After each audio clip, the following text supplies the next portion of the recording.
We will now have remarks from the Commanding General of the United States Army Medical Command and Surgeon General, Lieutenant General Eric B. Schoomaker. Well, good morning, everybody.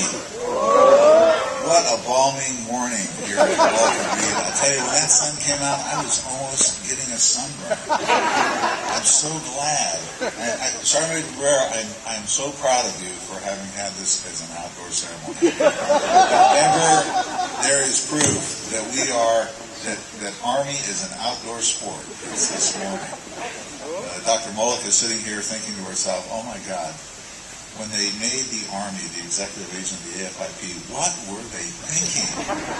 Why couldn't I be with one of those warm services? I know Burt Providence up in at Fort Drum and Bev Land from Keller up at West Point is just so proud of us today. And I see Colonel Canfield from North Carolina saying, these guys are nuts. I have never seen the penguins happier. Look at the penguins. They're completely covered with ice. The penguins are very happy. Well, listen, it's a delight to be out here today. And seriously, I can't help but thinking as I'm standing out here just for a few minutes for this ceremony that this Army and those who have worn this uniform in other forms in the past, starting at Valley Forge, have put up with far worse than we're putting up with today. And there are soldiers in some very cold places, and sailors, airmen, Marine, Coast Guardsmen, in some very, very, very cold places that are far more miserable than we are. And I think to spend just a few minutes in the cold for this important occasion, I think, is the least we can do. General Holly Boland and Dr. Mullick, fellow commanders, distinguished guests, our Command's Sergeant Major and other senior NCO advisors, leaders, friends of Army medicine, all those who have so faithfully support us here at really one of the Army's premier medical centers. And as I drove out of here, I guess on Saturday night after an event, I thought how absolutely beautiful this campus is and how well Will and company have kept our much treasured Walter Reed looking so great in her last year. Thank you for being here today. Thank you for the friendship and your resolve to keep Army medicine and our sister service medical system strong that have contributed so immeasurably to the defense of this country and the protection and care of her men and women in uniforms. I'd also like to acknowledge my neighbors up here, the Pershing Zone Fife and Drum Corps, from our band from the 3rd Infantry Regiment.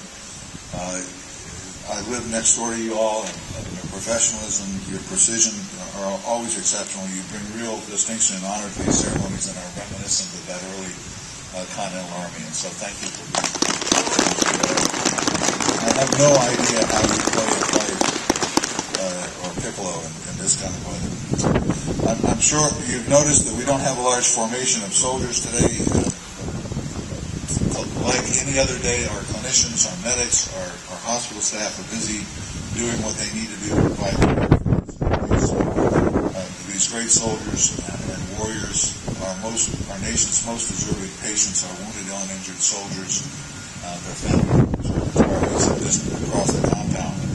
Despite not having a mass formation, there's no countless details that are associated with putting on a ceremony like this, and I see the fingerprints of both our Commanding General Carla Holly Boland and her Sergeant Major Francis Rivera all over it. It really highlights the difference between success and failure in so many of our missions, and that is the NCO Corps that is so faithfully attending here today, as well as our civilians. I want to thank my senior enlisted advisor, Command Sergeant Major Althea Dixon, who's in the front row from the islands and shivering with her pocket warmers, and Command Sergeant Major Rivera for your work and your effort in coordinating this ceremony today.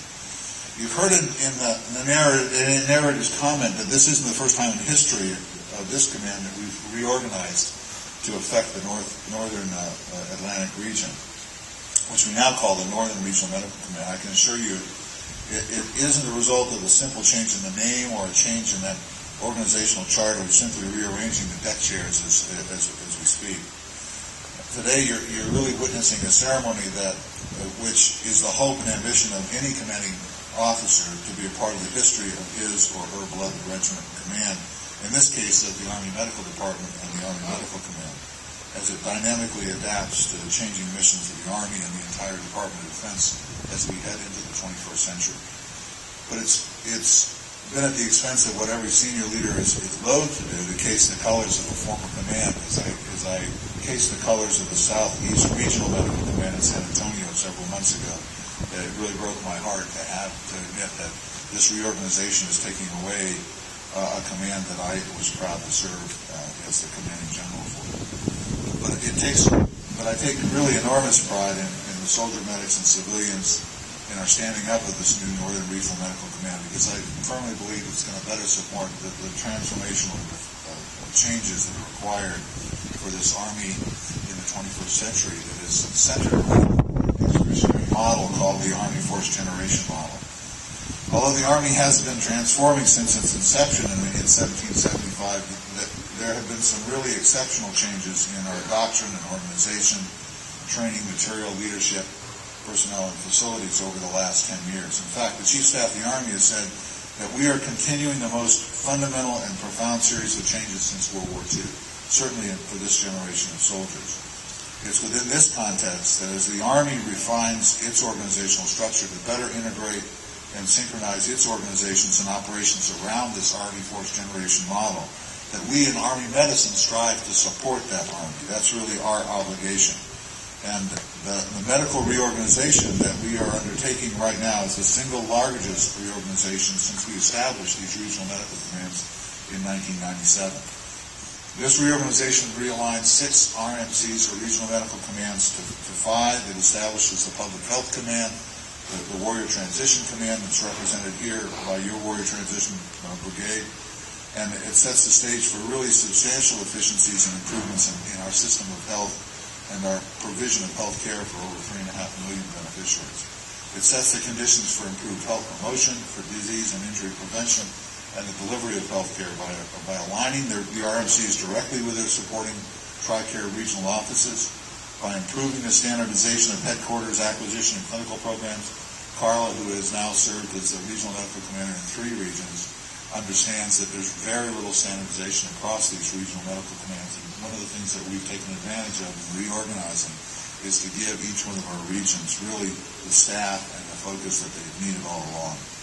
And it's establishing readiness cells that Brian Canfield down at Womack and Fort Bragg is so familiar with, but also the G3 section here, that we have cells now to improve the support of the generating force across all of the components that reside within this 20-state region and these 40 units that Carla and the Sergeant Major have responsibility for. This reorganization will have been just so much window dressing at too many cold mornings if this pomp and circumstance doesn't permit us to better serve the soldier, the family, the Army, the war, and the nation. So I really call upon all the commanders and senior advisors here, our civilians and our staff, to make sure that this works for us. Thanks for joining us today as we close the chapters on a distinguished regional command with a unique and rich history, and we begin anew to collectively work to institutionalize the support of Army Force Generation. Thank you for all of what you do every day. I want to close by wishing everybody a happy holiday. Please remember our soldiers, sailors, airmen, Marines who are out there defending this nation and putting their very lives in between us and our enemies so that we can live in safety and prosperity and security back here at home. God bless this great command. God bless America.